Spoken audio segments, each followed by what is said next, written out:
It all started with a simple favor. My friend's auntie needed her laptop fixed, and I was the guy who could do it. Little did I know, her warm smile and an unexpected offer, "Can I fix you something, too?" would spark a chain of events that changed how I saw kindness, connection, and the surprises life throws at you. I'd never been one to believe in fate or anything like that, but looking back, that one phone call from Raj set off something. I couldn't have predicted something that made me rethink what really matters in life. It was a humid Saturday morning in July when my phone buzzed, pulling me out of a lazy scroll through my social media feed. Raj's name popped up on the screen, and when I answered, his voice had this unusual edge to it. Raj is the kind of guy who's always chill, always ready with a quick joke or a sarcastic comment. So, hearing him sound frantic caught me off guard. "Yo, Vikram, you're good with computers, right?" he said, barely giving me a chance to respond. "My auntie's laptop is acting up and she's freaking out, like full-on panic mode. Can you help her out like today?" Raj and I go away. Back high school buddies who'd survived everything from cramming for exams to sneaking into concerts we couldn't afford. We'd even pulled off a few pranks that landed us in hot water. Like the time we swapped the principal's coffee mug with one filled with soy sauce. So when he asked for a favor, I didn't even think about saying no. Besides, I'd always had a knack for fixing tech stuff. It wasn't my day job. I worked as a graphic designer, spending my days tweaking logos and layouts for clients who never seemed satisfied. But I'd been messing around with computers since I was a kid. I used to take apart old desktops in my dad's garage, figuring out how they worked, putting them back together just for the thrill of it. "Yeah, sure," I told Raj. "Text me her address. I'll head over this afternoon." He sent me the details and I grabbed my toolkey to beat-up canvas bag with a USB drive loaded with diagnostic tools, a couple of screwdrivers, and my own laptop, which was a bit newer but still had its share of battle scars. Mrs. Kararma, Raj's auntie, lived about 20 minutes away in a quiet suburban neighborhood, the kind where every house looks like it could belong to your parents' friends. Her place was a modest 2-story home with a neatly trimmed lawn and a small garden out front, bursting with bright yellow marigolds that looked like they were soaking up the sun. I parked my car, slung my bag over my shoulder, and rang the doorbell, feeling a little like I was about to walk into a family reunion I hadn't been invited to. The door swung open after a moment, and there she was, Mrs. Kararma, probably in her late 50s, with a warm round face and dark hair with silver tied back in a loose bun. She was wearing a simple green kara. Her smile was so welcoming it instantly put me at ease, like I was visiting my own family. "You must be Vikram," she said, her voice bright and full of energy. "Raj told me you're a genius with computers. Come in. Come in, please." I stepped inside and the air was thick with the smell of spices. Maybe cumin or coriander or some mix I couldn't quite place. It was the kind of smell that made you hungry even if you'd just eaten. The living room was cozy with a slightly worn but comfortable-looking sofa, a coffee table cluttered with framed family photos, and a small TV tucked in the corner. She led me to the dining table where her laptop sat like a relic from another era. It was an old Dell, probably 10 years old, with a scratched-up lid and keys, so worn the letters were barely visible. This thing had clearly been through a lot. "So, what's the problem?" I asked, setting my bag down and flipping the laptop open. "Oh, it's been acting strange for weeks," she said, pulling up a chair across from me. Her hands fidgeted a little, like she was nervous about the whole thing.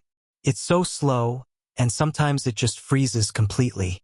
I've tried restarting it, but nothing works. Use it for my recipes, and to video call my sister in Delhi. If I lose those recipes or those calls don't work, I'll be heartbroken." I nodded, already running through a mental checklist of what could be wrong. A slow laptop that freezes usually means one of two things. A software issue, like too many programs clogging up the system, or something hardware-related, like a failing hard drive. "Let's take a look," I said, hitting the power button. Laptop took what felt like an eternity to boot up. The fan whirred so loudly I thought it might lift off the table. When the desktop finally loaded, it was a messicans everywhere, from antivirus software to random games. I was pretty sure Mrs. Kararma didn't play like some knockoff solitaire app. I glanced at her. "Do you use all these programs?" Laughed a little sheepish. "Oh, I don't even know what half of those are." My nephew Raj's cousin Arjun set it up years ago and I never touched it. I just click what I need and hope for the best that tracked. I'd seen setups like this before where someone installs a bunch of stuff and leaves it to collect digital dust. I started with the basics, opening the task manager to see what was going on. Sure enough, the CPU was maxed out even though nothing major was running. The system was still on Windows 7, which was a problem in itself. Microsoft had stopped supporting it years ago, so it was vulnerable to all kinds of issues. Looks like it's working way too hard, I told her. I'm gonna run a few scans and see what's slowing it down. Mrs. Kararma nodded, watching me like I was performing. Open heart surgery. You're so kind to do this, Vikram, she said. I was gonna take it to a shop, but Raj swore. You're better than any technician. I chuckled, shaking my head. Raj exaggerates, but I'll do my best. As I worked, she kept talking, her voice a steady, comforting hum in the background. She told me about her life, how she and her husband had moved to the States from India in the 90s, chasing a better life for their kids. She'd raised 2 of them, a son and a daughter, were now grown and living their own lives, one in California, the other in New York. She talked about how she loved cooking traditional Indian recipes but had been trying to learn new dishes from YouTube to keep up with her grandkids' tastes. The kids these days, they want pasta and pizza, she said, shaking her head with a smile. But I sneak in some masala to keep it interesting. They don't even notice. No. Half listening as I ran a malware scan. The software flagged a few suspicious files. Nothing too serious, but enough to cause lag. The hard drive was also almost full, which was definitely not helping. This thing's got a lot going on, I said. I'm gonna clean it up, remove some junk, and maybe update a few things. It'll take a bit. I'll take your time, she said, standing up. Would you like some tea or maybe a snack? I made samosas yesterday. My stomach growled at the mention of samosas. I hadn't eaten since breakfast, and the thought of fresh homemade ones was too good to pass up. Tea sounds great, I said. And I wouldn't say no to a samosa. Her face lit up and she disappeared into the kitchen. A few minutes later, she came back with a tray to steaming cups of chai, fragrant with cardamom, and a plate of golden crispy samosas with a side of tamarind chutney. I took a bite and it was like a flavor bomb went off in my mouth. Spicy, tangy, with a perfectly flaky crust. These are amazing, I said, probably with my mouth full, which made her laugh. You're sweet, she said. I love cooking. For people, it's how I show I care. We chatted while I worked, and I found myself relaxing in a way I hadn't in a while. There was something about her warmth, the way she made you feel like you were exactly where you were supposed to be, that turned her house into a kind of sanctuary. I kept at the laptop uninstalling a bunch of unnecessary programs, clearing out temporary files, and running a disk defragmenter to organize the hard drive. The malware scan finished, and I removed a couple of sketchy browser extensions that were probably throwing pop-up ads at her. The laptop was still old. There was only so much I could do, but it was already running a lot smoother. After about an hour, I leaned back and stretched, my back stiff from hunching over the table. Okay, I think we're in good shape, I told her. It's not perfect, but it should be a lot faster now. I'd recommend backing up your recipes and photos just in case something happens. Maybe think about upgrading to a newer model soon. This one's getting up there in years. Mrs. Kararma clasped her hands together, her eyes practically sparkling. You're a lifesaver, Vikram. I can't thank you enough.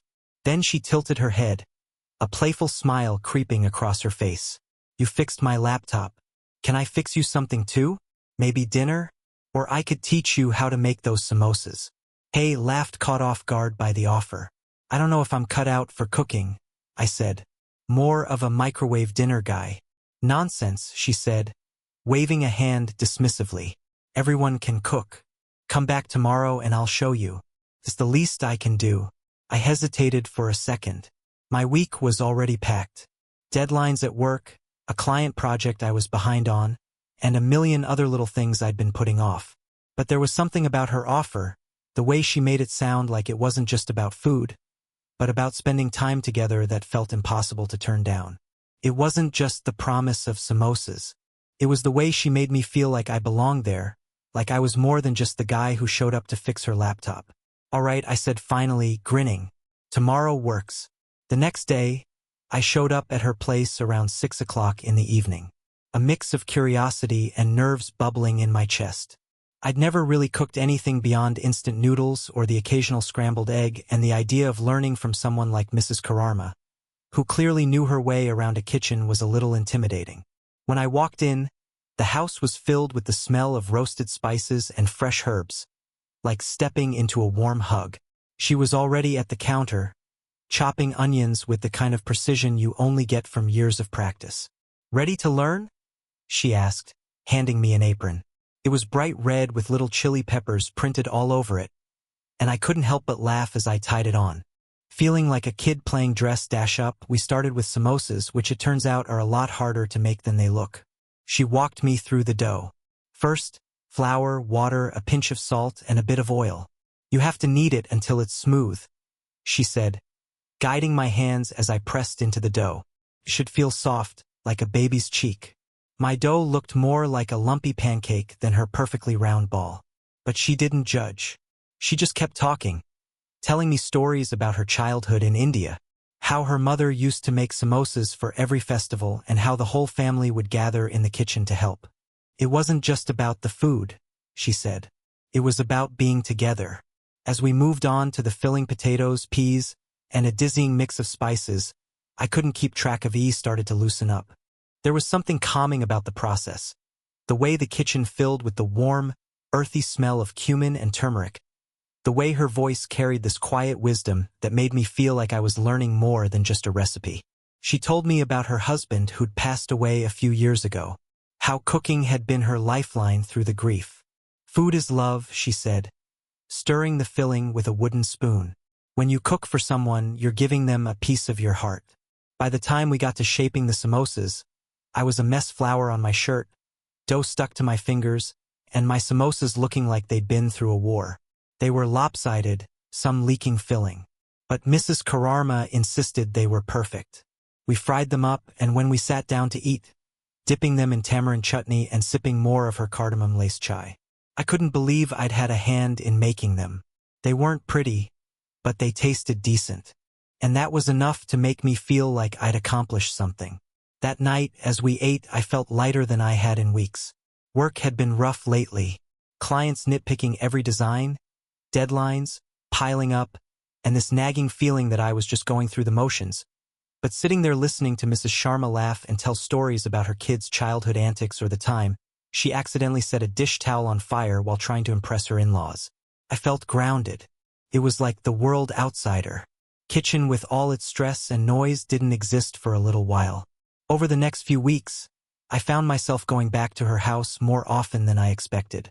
It started with another cooking lesson. This time, biryani, which was a whole other level of complicated with its layers of rice, spices, and chicken. But it wasn't really about the food anymore. It was about the conversations we had while we cooked, the way she listened when I talked about my life. I told her about my job, how I loved designing but felt stuck, like I was just churning out what clients wanted instead of creating something I was proud of. I even opened up about my dream of starting my own design business someday, something I hadn't told many people. She'd nod thoughtfully, then share some piece of advice that stuck with me. Like, "Don't wait for the perfect moment, Vikram. Just start where you are. The rest will follow." One evening, as we were cleaning up after making paneer tikka, another dish I'd never even thought about trying before, she looked at me and said, "You know, you remind me of my son when he was your age. Always thinking, always doubting himself. But you're capable of so much. Don't forget that." Her words hit me harder than I expected. I'd always seen myself as just an average guy, decent at fixing computers, good enough at designing logos, but nothing special.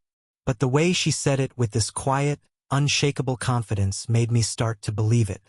She wasn't just teaching me to cook. She was teaching me to see myself differently, to trust that I could be more than I thought. Word got around, and soon Raj's cousins and other family members started showing up at these cooking sessions. It became a kind of ritual.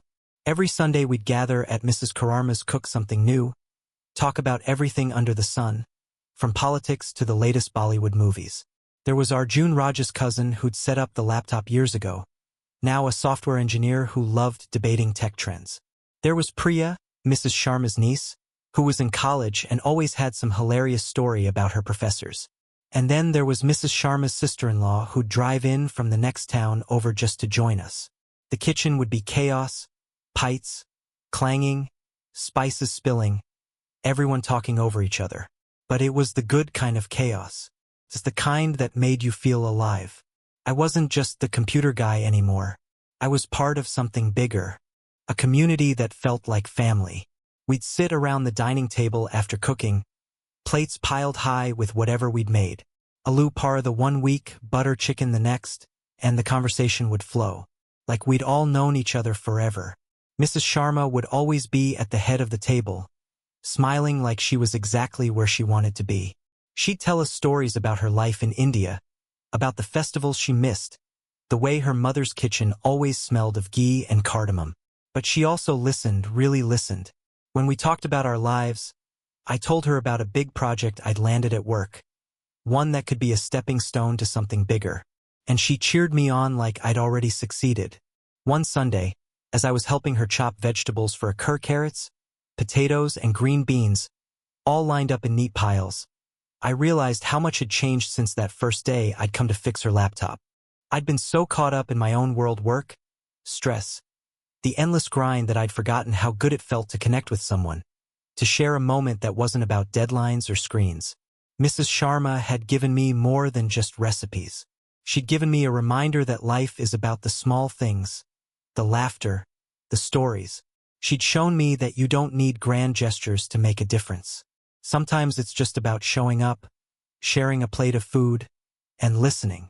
As I drove home that night, the street lights casting long shadows on the road, I thought about her words. Can I fix you something, too?